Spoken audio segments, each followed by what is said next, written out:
আমার মতো অধম কীর্তনিয়া যখনই বাড়িতে এলাম তাড়াতাড়ি করে এক দিদি ভাই ছুটে এসেছিল পা ধোবার জন্য। তাহলে শুধু এই বাড়িতে নয়, প্রত্যেকটা বাড়িতে বাড়িতে যেন হয়, বাড়িতে যদি ভক্ত আসে ছুটে যাবেন আগে পা ধোবার জন্য। সাধুগুরু বৈষ্ণব গুরুদেব যদি না আসে, যে যার ঘরের বাবা মা তো আছে, যে যার ঘরের শ্বশুর শাশুড়ি তো আছে। আমি বলে যাচ্ছি না বাবা যে রোজ রোজ তোমরা করো, রোজ দরকার নেই, বৎসরে একবার। এই কথাটা শুনে বাবা অনেকে হাসে, কলিযুগ তো, মানে বাবা মার পা ধোয়াতে হবে, শ্বশুর শাশুড়ির পা ধোয়াতে হবে। আপনারা আমরা জানি না ওই দুটো চরণে কি লুকানো আছে। যারা জানে তারা সবার আগে ওই জায়গাটা লুটিয়ে পড়বে। তীর্থের দরকার নেই, বৃন্দাবন যেতে হবে না, নবদ্বীপ যেতে হবে না। বৎসরে একবার বাবা মার আদর করে যেমন ভগবানকে পূজা করো,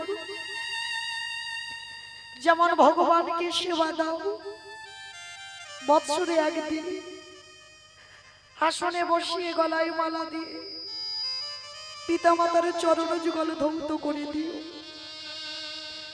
যদি বলো বাবা কীর্তনিয়া মৌমিতা জ্ঞান দিয়ে যাচ্ছে না, আমি বলছি না তো, আমি বলবো কেন, এটা তো আমার কৃষ্ণ ভাগবতে বলে গেছে।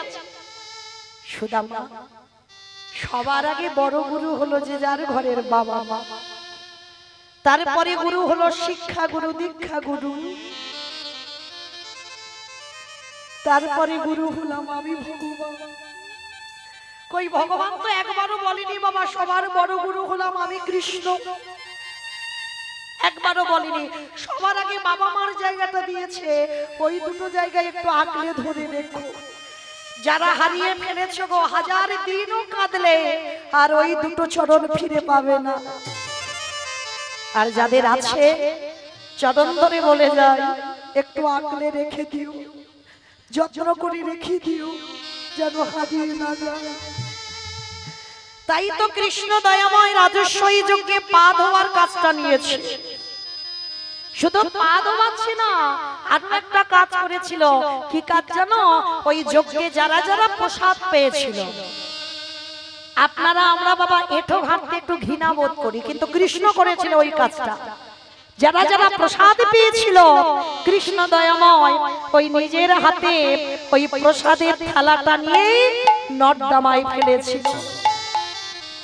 শুধু নর্দমায় ফেলতে গেল না, আর আড়ালে যেখানে ওই পাতাগুলো ফেলছে না, কৃষ্ণ আড়ালে গিয়ে ওই পাতাগুলো নিয়ে, এঁঠোগুলো লেগে আছে তো, একটু করে এঁঠো নিয়ে কৃষ্ণ আমার সারা গায়ে বাঁধছি। ওজি ভক্তিতে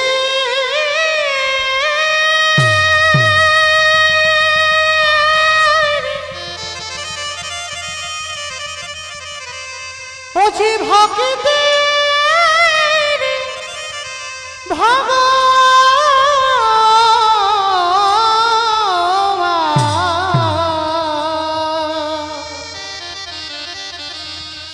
ওজি ভক্ত ছাড়া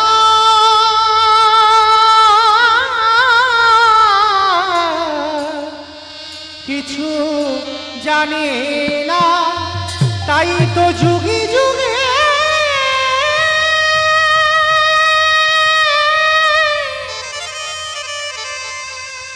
তাই তো যুগে যুগে ভক্তে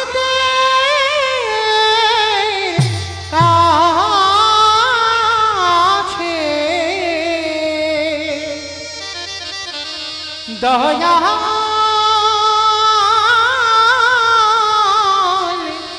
ছুটে আসে।